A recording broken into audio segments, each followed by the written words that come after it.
Hello everyone. तो कैसे हैं आप सभी। तो जैसा कि आप सभी को पता होगा कि कल फाइनली जो बीए प्रोग्राम और बीकॉम प्रोग्राम और इसके अलावा बीबीए बीएमएस का जो रिजल्ट था वो फाइनली डिक्लेयर हो चुका है। यानी कि ऑलमोस्ट थर्ड सेमेस्टर के सारे रिजल्ट जो है वो डिक्लेयर कर दिए गए एग्जामिनेशन ब्रांच की तरफ से। तो आज हम डिस्कस करेंगे कि रिजल्ट तो आ गया बीए और बीकॉम का या अदर कोर्सेज़ का, तो उन रिजल्ट्स में कुछ प्रॉब्लम्स है, कुछ कन्फ्यूजन है आपको लेकर। जैसे ग्रेड TH TU PR, इसमें ER F AB RA और री एग्ज़ाम को लेकर क्या अपडेट है, री वैल्यूएशन को लेकर क्या प्रोसेस रहेगा। तो सारी वीडियो में इस वीडियो में हम पूरा प्रॉब्लम का सलूशन आपकी देने की कोशिश करेंगे। तो वीडियो को शुरू करने से पहले अगर चैनल पर नए हो तो सब्सक्राइब कर लेना, वीडियो अच्छी लगे लाइक करना, शेयर करना मत भूलना। तो रिजल्ट आ चुका है, रिजल्ट का लिंक मैंने डिस्क्रिप्शन बॉक्स में दे दिया। जिन जो थर्ड सेमेस्टर NP वाले बच्चे हैं वो अपना रिजल्ट चेक कर सकते हैं। इसके अलावा अगर आपका फर्स्ट सेमेस्टर में ER था तो फर्स्ट सेमेस्टर का भी जो रिजल्ट है वो भी डिक्लेयर कर दिया गया है। तो आज मैं वो भी बताऊंगा कि कैसे आप पता करोगे कि आपका फर्स्ट सेमेस्टर का रिजल्ट जो है बैक वाला वो रिजल्ट आया है या नहीं आया है। ठीक है, तो वीडियो को शुरू करते हैं। पहले मैं एक स्टूडेंट की मार्कशीट के थ्रू आपको समझाने की कोशिश करूँगा। तो देखिए कि एक स्टूडेंट की बीकॉम प्रोग्राम की मार्कशीट है थर्ड सेमेस्टर की, और मदर्स नेम में अगर NA आ रहा है तो कोई दिक्कत वाली बात नहीं है, ये प्रॉब्लम सबके साथ हो रही है। ठीक है, इसको इग्नोर कर दो फिलहाल के लिए, बाकी डिटेल चेक कर लेना। अब जब डिस्कस कर लेते हैं, तो अब हम डिस्कस कहाँ कर लेते हैं, थर्ड सेमेस्टर का रिजल्ट की। जी हाँ, नीचे आ जाते हैं। हाँ, ये थर्ड सेमेस्टर के हमारे रिजल्ट देख लेते हैं ज़रा। तो देखिए ज़रा, मैं जरा डिस्कस कर देता हूँ। ये एक स्टूडेंट की मार्कशीट है। वैसे तो ये थर्ड सेमेस्टर में सब में पास हो चुके हैं, ठीक है, बट यहाँ पे मैं आपको कुछ चीज़ समझाना चाहता हूँ। तो ये पासिंग स्टूडेंट की मार्कशीट है।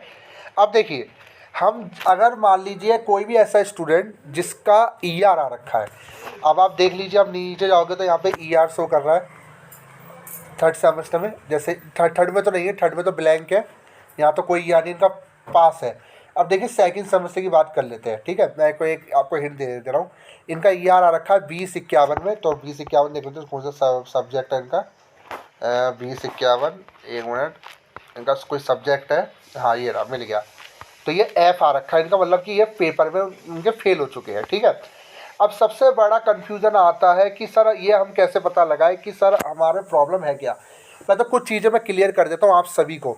आप जब भी देखो अपना नेट ग्रेड जरूर चेक करो। जो नेट ग्रेड है यहाँ पे आपकी पूरा टोटल रहता है। जैसे देखिए F आ गया, यानी दोनों सब्जेक्ट में ये फेल हो गए। फेल वाला इनका पेपर चेक हुआ है पर इसमें फेल हो गए। ठीक है, दूसरा, अगर आपका अपसेंट शो कर रहा है तो ऐसी कंडीशन में आप एसओल जाइए। ठीक है, एसओल जाके उनको दिखाइए और वो आपसे कहिए कि आप अटेंडेंस शीट लेकर एग्जामिनेशन सेंटर में सबमिट कीजिए। अपसेंट का तो ये बस यही एक सॉल्यूशन है। अगर आपका अपसेंट आ रहा है और अपसेंट की वजह से अगर आप ER शो कर रहा है, तो पहले देखिए कि वो ER क्यों शो कर रहा है। क्योंकि देखिए हर ER का एक सब्जेक्ट कोड होता है।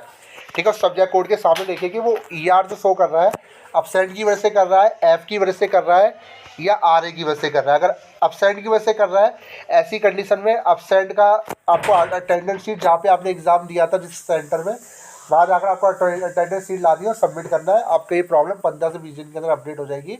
ऐसा एसओल की तरफ से अपडेट आपको दिया जाएगा। ठीक है, तो ये चीज़ क्लियर है। ये हर बार मैं बोलता हूँ, यही एक सॉल्यूशन है। अब सबसे बड़ी चीज़ देखिए, समझने वाली बात है इनकी। सही, TH क्या है, TU क्या है, PR क्या है। आप सभी को ऐसे ही पता होगा, आपके असेसमेंट भी होते हैं और आपका इंटर असेसमेंट के साथ आपका थ्योरी का पेपर भी होता है। तो TH जो हो गया वो तो थ्योरी के पेपर में हम इंक्लूड कर सकते हो। TH का मतलब हो गया थ्योरी का पेपर, यानी कि ये जो फेल हुए थ्योरी के पेपर में फेल हुए। बट मान लीजिए TU का क्या मतलब है। तो TU का मतलब होता है ट्यूटोरियल। अब एसओएल के अंदर जो ट्यूटोरियल करके कुछ होता तो है नहीं। अब PR का क्या मतलब है, PR का मतलब है प्रैक्टिकल।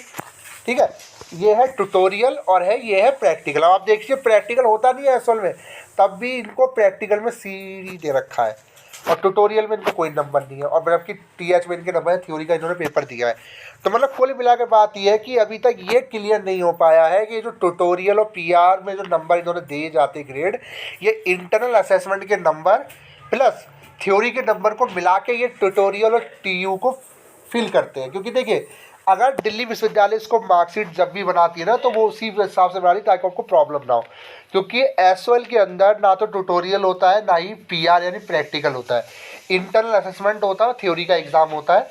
तो इंटरनल असेसमेंट के जो मार्क्स है उनको ट्यूटोरियल और प्रैक्टिकल में इंक्लूड कर दिया जाता है, और बाकी थ्योरी के मार्क्स तो आपको दिख ही रहे। अब देखिए एक चीज़ और मैं आपको दिखाता हूँ, देखिए नीचे आइए आप। अब देखिए ये इनका ब्लैंक है, आप देख सकते हो सैक का सेकंड सेमेस्टर का पेपर है, ये इनका ब्लैंक है थ्योरी का, जबकि उन्होंने पेपर दिया है। अब आपको से ब्लैंक क्यों है?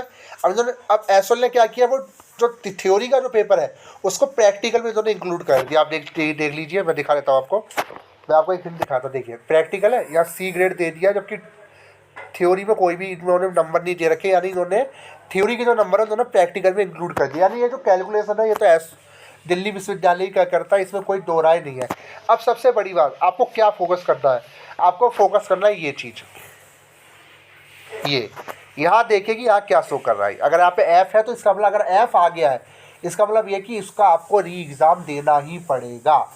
एफ आ गया है और नीचे ई आर आ गया है तो आपको इसमें एग्ज़ाम देना ही पड़ेगा। अब देखिए एक केस और होता है, एक केस ये होता है, मैं आपको दिखाता हूँ। हाँ ये बहुत अच्छा हिंट है। आप देखिए ये एक पेपर है थर्ड सेमेस्टर का है, मैं आपको दिखाता हूँ।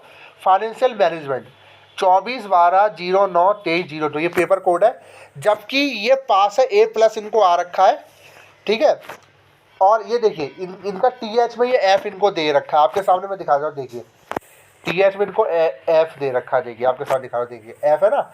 और आप देखिए प्रैक्टिकल में इनको कितना दिया गया A+, और ग्रेड कितनी बनी है C, और इनका नेट ग्रेड बना 5 और 20। देखिए क्या इनकी बैक आई? इसमें नहीं आई, देखिए पूरा खाली है।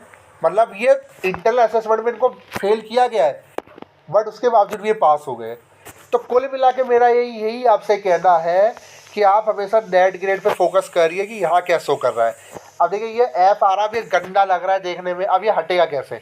ये जो ऐप है जो आपके सामने दिखा रहा हूँ, मान लीजिए अगर ऐसी कंडीशन होती है जब आप पास भी हो चुके हो, पास होने के बावजूद भी आपको लग रहा है कि मेरे मार्कशीट उस सब्जेक्ट के पीछे ऐप क्यों लगा हुआ, उसको हटाने के लिए आपको उसका री एग्ज़ाम देना होगा। बस ये एक सॉल्यूशन है। अब इंटरनल असेसमेंट की बात की जाए, मेरे पास कुछ ऐसे भी स्टूडेंट हैं जिनके केस आए थे कि सर जो इंटरनल असेसमेंट में मेरे 70 नंबर आ रखे हैं, जबकि मुझे उसमें भी मुझे फेल कर दिया गया। अब ऐसा क्यों? अगर ऐसा है तो अब एसओएल जाकर उनसे बात कर सकते हो, ठीक है। बाकी अगर अब्सेंट आता है तो अब्सेंट में एक ही कंडीशन होती है कि आपको अटेंडेंस शीट जो है सबमिट करनी पड़ती है।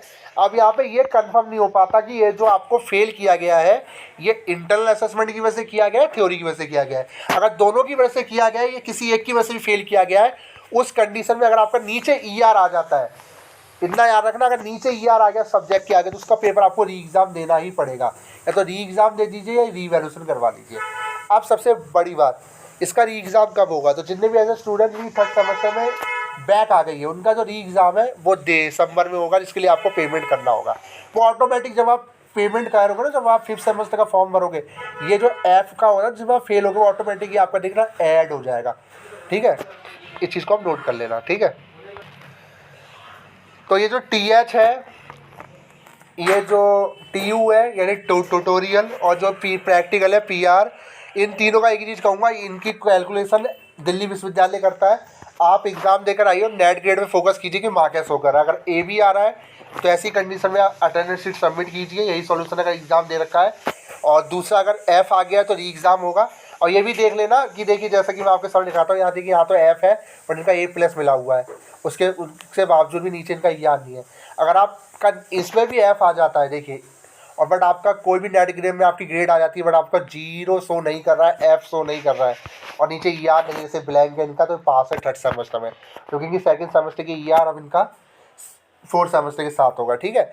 और बाकी अब बात कर लेते हैं बैक का पेपर। मान लीजिए मैंने बैक का पेपर दिया है तो मुझे कैसे पता चलेगा कि मेरा रिजल्ट आया नहीं आया? तो मैं इसका सोल्यूशन दिखाया था। देखिए जो भी पेपर आप, मान लीजिए आपका ER का कोई पेपर था फर्स्ट सेमेस्टर का, मैं आपको दिखाता हूँ।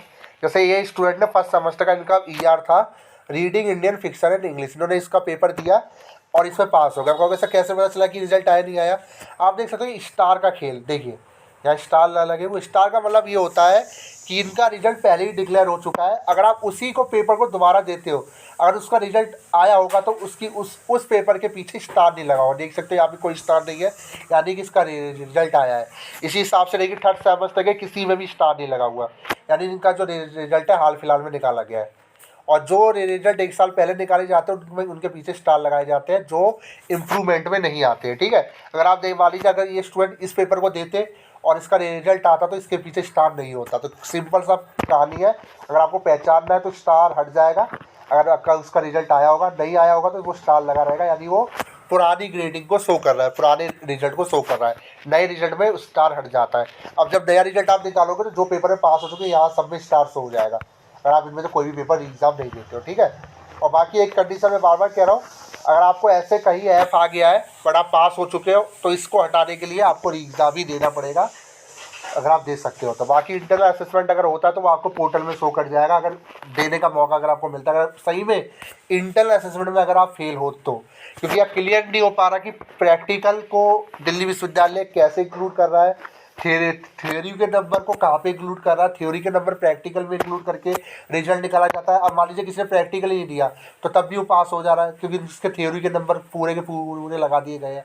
तो सारी चीज़ें आपके सामने मैंने आपको दिखा दी, देख सकते हो। जैसे एक चीज़ है, देखिए कई चीज़ें हैं, देखिए यही देख लीजिए, यहाँ ब्लैंक किया और जिनको सी ग्रेड है तब ये पास हो गए, है ना। तो बाकी आपका मैं यही कहूँगा, इंटरनल असेसमेंट भी दीजिए, एग्जाम भी दीजिए, अच्छा देकर आइए, बाकी रिजल्ट निकालना इनका काम है, ठीक है। वीडियो कैसी लगी जो बताएगा। Thank you so much.